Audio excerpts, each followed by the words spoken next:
Welcome back everyone and इस episode में हम लोग बात करेंगे नेचुरल गैस के बारे में एंड ऐसे कौन कौन से फैक्टर्स हैं जिनसे नेचुरल गैस इफेक्ट होता है उसके बारे में।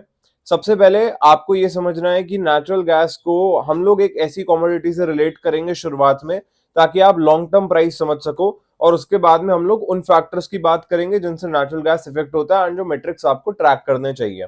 तो देखो, नेचुरल गैस जो है एक नॉन रिन्यूएबल सोर्स है एनर्जी का। नॉन रिन्यूएबल का मतलब क्या होता है कि वो लिमिटेड है, दोबारा कब बनेगी जब वो पूरा प्रोसेस होगा, जिससे जो है यहाँ पे ये माउंटेन्स बने थे, ये सब होगा।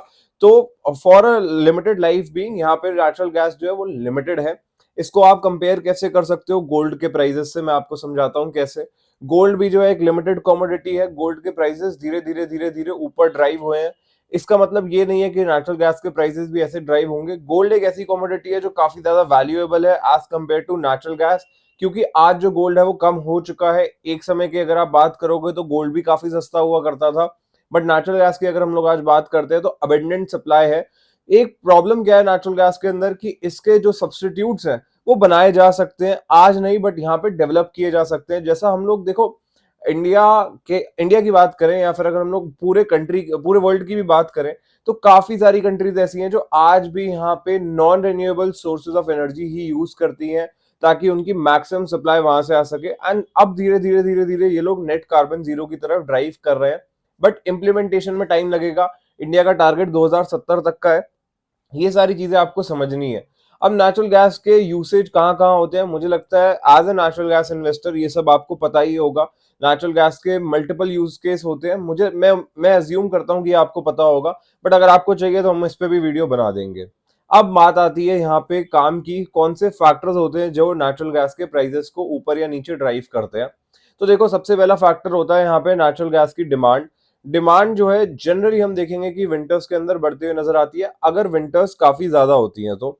अब देखो, नेचुरल गैस के कंज्यूमर कौन है? एक रिटेल कंज्यूमर है, सेकंड है यहाँ पे इंडस्ट्रियल कंज्यूमर।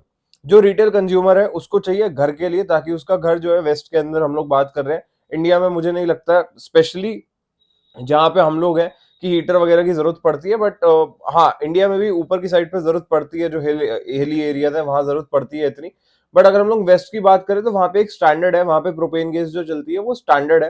एंड उस गैस की अगर डिमांड बढ़ेगी, मतलब ठंड बहुत ज्यादा होगी, उसकी डिमांड बढ़ेगी, तो नेचुरल गैस के प्राइस जो है वो अपवर्ड ड्राइव होते हैं। साथ ही में वहां पे इंडस्ट्रियल यूसेज बहुत ज्यादा होता है, तो अगर ठंड ज्यादा है और इंडस्ट्री को और ज्यादा देर तक काम करना है तो डिमांड जो है वो ड्राइव होगी अपवर्ड।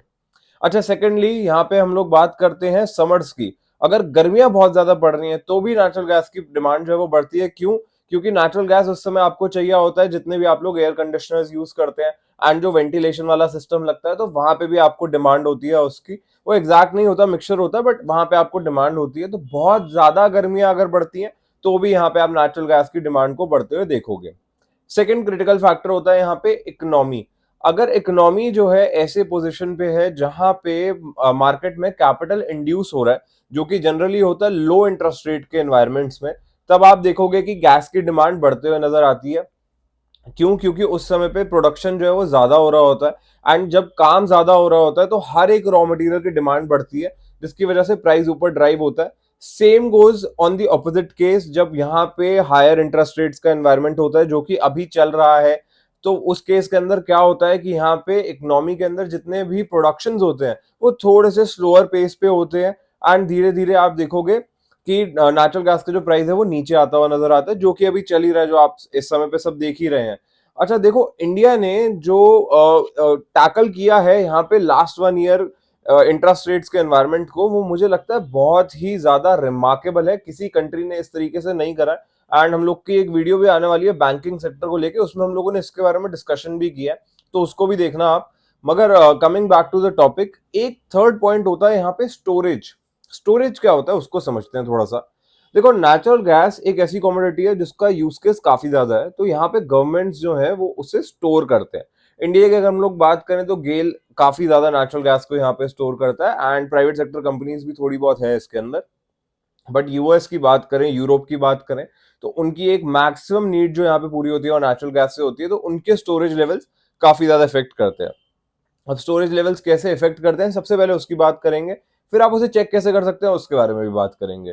तो देखो ना, स्टोरेज लेवल्स इफेक्ट कैसे करते हैं, अगर आपके पास में कोई चीज बहुत ज्यादा बड़ी हुई है तो डिमांड आ भी जाए आप कैचअप कर लोगे, बट आपके पास में कोई चीज लिमिटेड है, अगर आपके स्टोरेज में कोई चीज कम पड़ी है और डिमांड आ जाए तो उसका प्राइस जो है वो शूट अप करेगा। तो आपको ऐसे समझना चाहिए, अगर यहाँ पे जो कैपेसिटी पड़ी हुई है, स्टोर हमारे पास स्टोर हुआ हुआ नेचुरल गैस, वो बहुत ही लिमिटेड है या फिर उतना है जितना हमें चाहिए, सफिशिएंट है, तो प्राइस पे कोई ज्यादा फर्क नहीं पड़ेगा। अगर कम है और डिमांड ज्यादा आती है तो यहाँ पे प्राइस ऊपर ड्रैग होता हुआ नजर आएगा, और अगर ज्यादा पड़ा हुआ है और डिमांड नहीं आ रही है तो प्राइस नीचे आता हुआ नजर आएगा। तो आपको स्टोरेज लेवल का बहुत खास ध्यान रखना पड़ता है। एंड इनफैक्ट हम लोगों ने भी सोचा है कि हम धीरे धीरे इसको इनकलकेट करेंगे अपने रेगुलर नेचुरल गैस वाले वीडियोस में, बट अभी के लिए यहाँ पे नहीं डालेंगे उसे, बट आने वाले समय में डेफिनेटली डालेंगे। अच्छा देखो आप देख कैसे सकते हो स्टोरेज लेवल्स, तो यहाँ पे मल्टीपल वेबसाइट्स हैं, वो मैंने डिस्क्रिप्शन बॉक्स में डाल दिए, आप उन पर जाओ और आपको गैस लेवल्स का आइडिया लगेगा। उसे एवरेज से काउंट इन करना तो आपको ज्यादा बेटर, मतलब एक एवरेज तभी आपको मिलेगा अगर आप एवरेज से काउंट इन करोगे, क्योंकि डिमांड का exact idea as a retail investor हमें नहीं लग सकता है, क्योंकि हमारे पास में उतना डेटा रेडिली अवेलेबल नहीं होता, डेटा आने में थोड़ा टाइम लगता है। तो एक वो फैक्टर आपको देखना है। ये तीन ऐसे क्रिटिकल फैक्टर्स हैं जो बेसिकली यहाँ पे नेचुरल गैस की डिमांड को मेजरली केटर करते हैं, जिसकी वजह से प्राइसेस जो है फ्लक्चुएट होते हैं। अब एग्जांपल लेते हैं, यहाँ पे जब रशिया यूक्रेन की वॉर हुई तो प्राइस इतना ऊपर क्यों चला गया, क्योंकि रशिया जो है यहाँ पे एक बहुत ही मेजर सप्लायर है नेचुरल गैस का। डिमांड अचानक से बढ़ गई क्योंकि सप्लायर जो था उसने माल देना बंद कर दिया, तो नए प्लेयर्स आए एंड वो अपने भाव पे बेचने लगे जिस भाव पे वो बेचना चाहते हैं, तो नेचुरल गैस का प्राइस जो है वो शूट अप कर गया। अच्छा ये फैक्टर जो है एक क्रिटिकल फैक्टर है, ये मैक्रो इकोनॉमिक एनवायरमेंट्स है जो आपको समझने चाहिए। ऐसे जैसे हम लोगों ने डिस्कस किया ये तीन फैक्टर्स, ऐसे इन टोटल 10 फैक्टर्स होते हैं जो यहाँ पे नेचुरल गैस के प्राइस को इफेक्ट करते हैं, और भी ज्यादा होते हैं, बट मुझे लगता है तीन फैक्टर को आपको देखना चाहिए। बाकी फैक्टर्स के अंदर एक पॉइंट आता है कि जो गवर्नमेंट पॉलिसीज है उनसे फर्क पड़ता है, एक होता है प्राइस रेट, जो एक्सचेंज रेट मिल रहा होता है उससे फर्क पड़ता है, बट ये सारी चीजें जो है अपने कंट्रोल में नहीं है ना। देखो कंट्रोल में तो हमारे ये भी नहीं है, बट ये डेटा एटलीस्ट हम मॉनिटर कर सकते हैं, वो ऐसी चीज है जिसको मॉनिटर नहीं कर सकते हैं, क्योंकि उसके अंदर भी क्या होता है कि देखो काफी सारे जनों के पास में फॉरवर्ड कॉन्ट्रैक्ट्स पड़े होंगे, तो फॉरवर्ड कॉन्ट्रैक्ट्स के प्राइसेस क्या है वो हमें आइडिया नहीं लगेगा, उस चीज को समझना चाहिए। बाकी अगर देखो ये 7-8 मिनट की हो गई है वीडियो, अभी मैं ऊपर देख रहा हूँ अंदाजा, तो अगर आप लोग को चाहिए कि मैं वीडियो थोड़ा इन्फोग्राफिक्स के साथ बनाऊं, ऐसे हम लोगों ने रॉ बनाई है, क्योंकि मुझे लगता है कि ऐसे कनेक्शन ज्यादा बेटर बैठता है। बट अगर आपको चाहिए कि मैं इन्फोग्राफिक्स ऐड करूं इसके अंदर, एडिटिंग वेडिटिंग हो इसके, तो आप हमें बताना एंड फिर हम लोग उस हिसाब से एक वीडियो बना देंगे। बट मैं उम्मीद करता हूँ कि ये वीडियो आपको पसंद आई होगी, अगर पसंद आया तो प्लीज लाइक शेयर सब्सक्राइब जरूर करना, it really means a lot to us अगर आप लोग सब्सक्राइब करेंगे चैनल को, एंड बाकी भी वीडियोस हमारे देखेंगे। फीडबैक जरूर देना क्या पसंद आता है आपको हमारे चैनल पे, एंड नेचुरल गैस का जो हम लोग बात करते हैं उसके बारे में क्या ऐड करना चाहिए, क्या समझ में आता है आपको, क्या पसंद आता है आपको, तो ये सारी चीजें बताना, and we'll definitely be more than happy to add those things in our upcoming videos. With that said, I hope you guys really enjoyed this episode and found it informative. If that's the case, then please do give it a like and subscribe our channel. It really means a lot, and I'll see you guys in the next episode.